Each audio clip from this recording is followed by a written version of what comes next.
안녕하세요, 로비입니다. 배경이 좀 많이 바뀌었죠, 요새? 아이라인 편에 이어서 호다닥 진행되는 블러셔 편입니다. 블러셔는 사실 어떻게 바르는지 좀 쉽죠? 많은 분들이 아시고 계실 텐데 그 방법을 제가 좀 더 어드밴스드한 방법을 알려드리기 위해서 이 자리에 섰습니다. 어떻게 바를 거냐면은 제가 바르는 방법이 원래 많은 분들이 바르는 방법이 좀 달라요. 저는 파운데이션 편에서 말씀드렸지만 납작한 브러쉬는 바르고 둥근 브러쉬는 블렌딩 한다 했잖아요. 정말 저는 그렇게 바릅니다. 그래서 블러셔도 납작한 브러쉬로 바르고 둥그란 브러쉬를 블렌딩 해줄 건데 그 테크닉이 어떻게 되는지 제가 그걸 알려드릴게요. 잠시 뒤에 시작합니다. 블러셔 편이 사실 많은 분들이 이미 알고 계셔서 굳이 내가 해야 되나? 이런 생각을 했었는데 그냥 내 테크닉을 좀 알려드리고자 또 이제 저한테 레슨 받으시는 분들이 집에 가서 까먹었는데 뭐 제 영상 보시고 다시 이렇게 기억하실 수 있으면 해서 이렇게 이제 시작을 하게 되었는데 그러면은 제가 보여드리도록 할게요. 저는 원래 브러쉬를 이런 납작한 브러쉬를 사용해서 파우더를 발라주는데요. 티셔널도 마찬가지고 뭐 치크도 마찬가지고 뭐 하이라이트, 컨투어 저는 어지간하면 다 납작한 브러쉬로 바릅니다. 그래서 납작한 브러쉬는 바른 용도, 둥근 브러쉬는 블렌딩한 용도를 정확하게 나눠서 쓰고 있는데요. 그래서 이거를 어떻게 쓰냐, 파운데이션 브러쉬 아니냐 하시는데 맞아요. 파운데이션 브러쉬 맞는데 파운데이션 브러쉬라고 해서 우리가 이거 파우더 바를 때 못 쓰라는 법이 있어요? 없잖아요. 그래서 저는 이 브러쉬를 써서 파우더를 바를 겁니다. 치크에. 그러면은 보여드릴게요. 좀 약간 핑크 골드 펄이 들어있는 색을 사용해서 발라야겠다. 자, 컨투어링 편 보고 오셨죠? 컨투어링 편을 보면은 내가 뭐라 그랬죠? 뼈를 알아야 된다 그랬잖아요. 뼈 위에 바르는 게 블러셔입니다. 아시겠어요? 뼈 밑에 발라도 블러셔고요. 뼈 위에 발라도 블러셔입니다. 뼈 중간에 발라도 블러셔고 어딜 발라도 사실 블러셔예요. 그런데 이제 내 블러셔는 눈매 끝나는 지점 정확하게 내려오고 코끝 끝나는 지점 정확하게 내려오면은 이 어느 지점에선가 크로스, 겹치는 라인이 생긴단 말이죠. 그래서 여기서부터 여기까지 하면은 딱 이쪽 어딘가가 딱 겹치지 않겠어요? 여기서 이렇게 정확한 자리에 발라주면은 완벽한 또 퀄리티 높은 그런 메이크업이 나오겠죠? 그래서 여기에 발라주고 납작한 브러쉬로 이렇게 밀어가듯 발라줘도 좋고 혹은 이렇게 둥글려서 발라줘도 아주 좋습니다. 이런 식으로 말이죠. 약간 틴티드한 느낌을 줄 수 있기 때문에 블러셔는 저는 납작한 브러쉬로 무조건 이렇게 두드려서 발라요. 블러셔가 모자라면 조금 더 많이 취해서 발라주고 옆부분으로 갈수록 이제 브러쉬의 양이 적어지기 때문에 이런 경우에는 문질러서 발라줍니다. 이렇게 말이죠. 내 뼈를 전부 다 감쌀 수도 있고 아래로 내려갈 수도 있고 위로 올라갈 수도 있어요. 이런 식으로 블러셔가 보이시나요? 다른 쪽에는 약간 좀 더 하이 패션한 느낌으로 보여드릴게요. 치크를 정확하게 여기에 발라서 광대뼈로 올라간 다음에 관자놀이까지 발라주고 눈 두덩이에도 올라갑니다. 이런 식으로 말이죠. 블렌딩에 신경 쓰지 마세요. 중요한 거 아니에요. 일단 발라야 돼요. 일단 바르는 게 중요해요.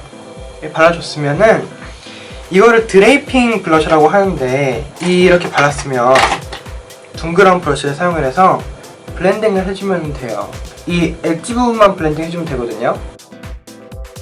어차피 브러쉬가 사이즈가 있기 때문에 내가 엣지만 블렌딩 한다고 해도 이게 닳아서 여기 안에 있는 것까지 펴져요. 이렇게 펴지는데 내가 굳이 여기 중간에 가가지고 여기 중간에 가서 블렌딩 할 필요는 없겠죠? 블렌딩을 해주고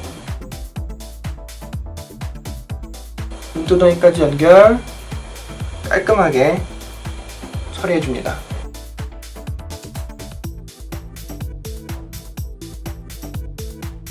이런 식으로 깔끔하게 처리해줍니다. 블러셔는 이런 식으로 바르셔도 되고 딱 이렇게 바르셔도 되고 어떻게 바르든지 상관없어요. 잘 바르시기만 하면은 블러셔는 정말 쉬운 것 중에서 쉬운 스텝이기 때문에 이렇게만 잘 바르시면은 룩을 완성할 수 있겠죠? 그리고 여기서 이제 이 룩에서 좀 더 클래식한 느낌으로 변형을 할 건데 그러면 어떻게 해야 되냐? 그렇다면 이제 여기에서 뼈 밑으로 갑니다. 뼈 밑으로 가서 이거를 여기를 정확하게 블렌딩 엣지를 해주면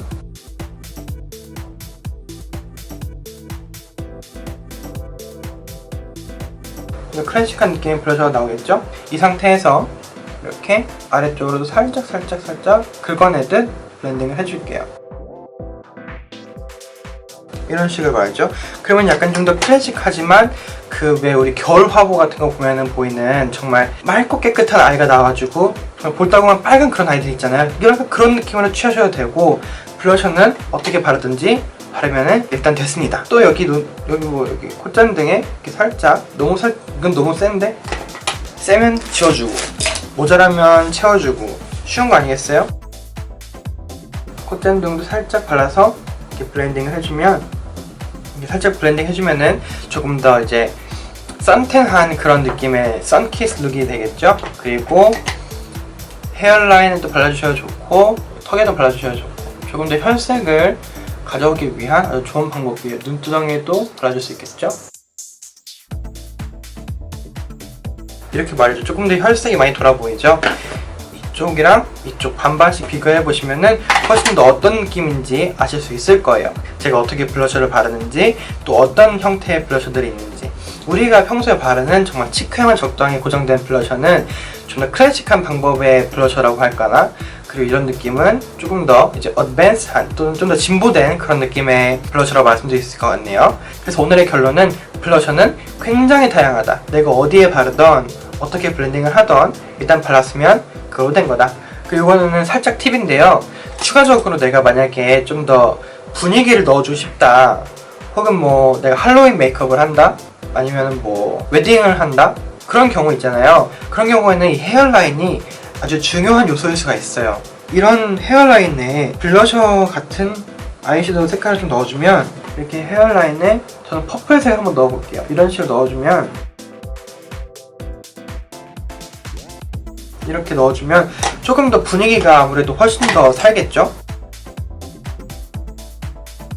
이런 식으로 헤어라인이 그냥 이제 살색이 아니라 색깔이 있기 때문에 조금 더 무드를 더해줄 수가 있는 거죠. 그래서 헤어라인도 있다. 하지만 이건 꼭 해야 되는 건 아니다 정도로만 알고 계시면 될 것 같은데, 여기서 인스피런트 바이 로빈 블러셔 편은 마무리가 되었는데요. 어떠셨나요? 좀 도움이 되셨나요? 블러셔 바르는데 이렇게 다양한 방법들이 있을 줄은 모르셨죠? 그래서 블러셔는 우리가 알고 있는 이 방법 말고도 이렇게 바르는 방법도 있고, 또 이렇게 내리는 방법도 있고, 굉장히 다양한 방법들이 있고, 그 룩은 너무나도 다른 느낌을 준다. 그래서 블러셔는 뭐다?